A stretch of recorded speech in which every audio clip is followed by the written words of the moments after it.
Hey guys, welcome to the Sales Manager Academy.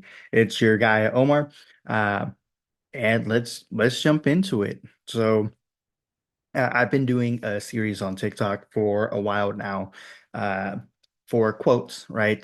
Typically on three main books. We're talking the 48 Laws of Power, The Art of War by Sun Tzu, and one that I'm very surprised to this day that not a lot of people know about.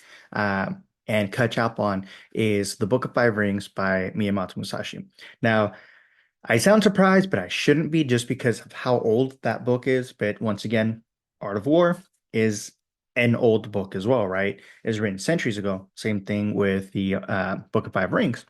Now, the author is a well-regarded samurai from Japan, and he gained his fame when he was about like 13 years old. So from a very young age, he won a duel against a very well-known samurai.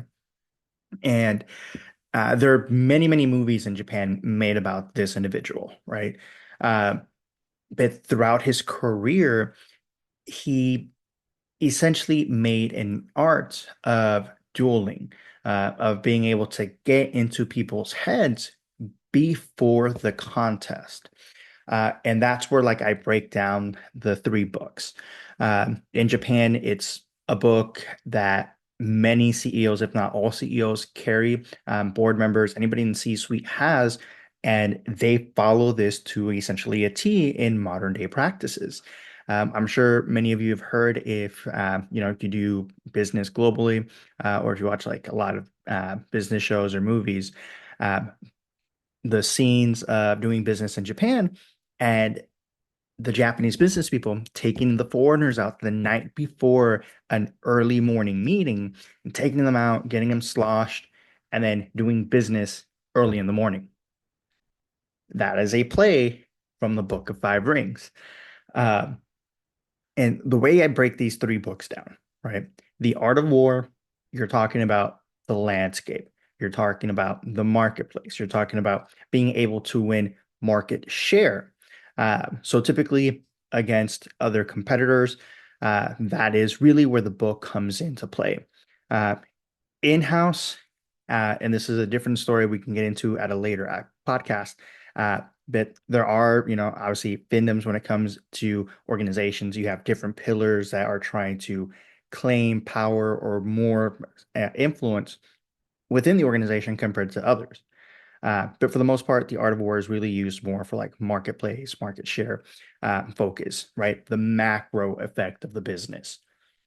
Uh, the 48 laws of power is more you're within the court of the king and queen, right? Within the court of royalty. Think of kind of like the Game of Thrones. The 48 laws of power are those power plays between individuals that you need to work alongside with, but also against, right? Because one department's needs may bump up against the needs of another department. You got to figure out which one's going to be more important, right? So gaining favor within the court is where the 48 laws of power really come into play. It helps out with interpersonal relationships and kind of how to work around certain situations or certain types of individuals, how to be able to recognize when you're getting played, uh, when something is, kind of fishy or awry, and to kind of keep your guard up, right? Don't spill your beans to everybody because you just don't know who actually has your back and who's going to stab you in the back. That's the 48 laws of power. The Book of Five Rings is, in my opinion, more the micro level interactions.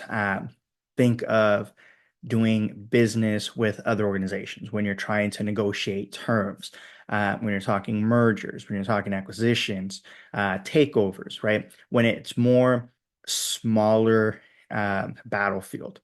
Uh, Miyamoto Musashi was well renowned, and if you read the books and go through some of the more modern adaptations for us in the Western world, he would get into people's heads before he met them on the battlefield. He would purposely show up late, right? Because obviously, samurai culture, everything is on point, on time, respectful.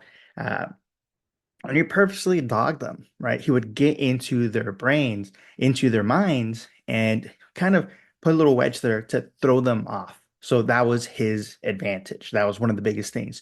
Or he would do things that they wouldn't think of to throw them off their game. That was what he would do. So he focused more on the interpersonal communications and interpersonal interactions of individuals. And that's kind of what the book is more about, and his teachings are more. So, Art of War, macro. 48 Laws of Power, you're talking power dynamics within the organization itself, within your relationships with peers and other departments. Book of Five Rings, you're talking more individual interactions.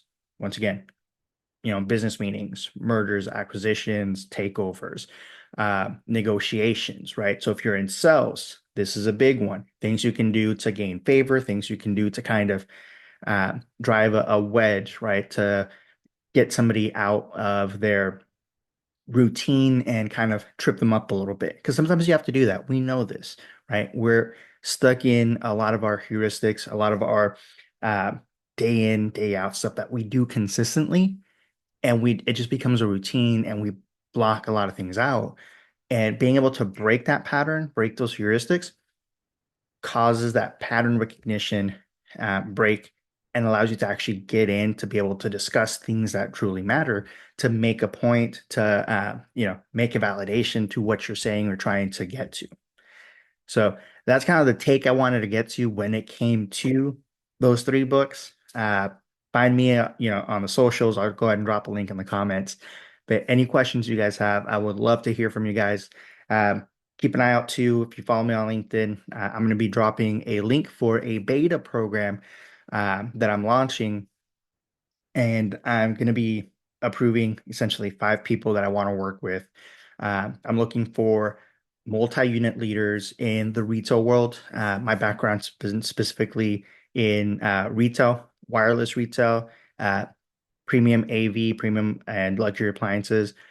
And I want to be able to help 5 individuals become better leaders for their organization, more importantly, for their teams. And in this beta program, it's going to be free, right? For those taking it, it's going to be a more, I don't want to say intense, right? But it's definitely going to be a lot more personal because I'm going to be involved a lot more. There's going to be a lot more one-on-one communication. Because I want to be able to try out a couple of new things that I've been working on and see how that goes. And the course itself is going to be about 2 weeks long for the beta program. A couple of group calls, a couple of one-on-one interactions, strategy calls, because I want to see and I want to ensure that this works out uh, as far as those taking it and be able to get that for the next round of people that I'll be working to help, right? So keep an eye out for that link. If you have any questions, comments, concerns, right, reach out, let me know. We'll love to hear from you guys. Thanks, and I'll catch you on the next one.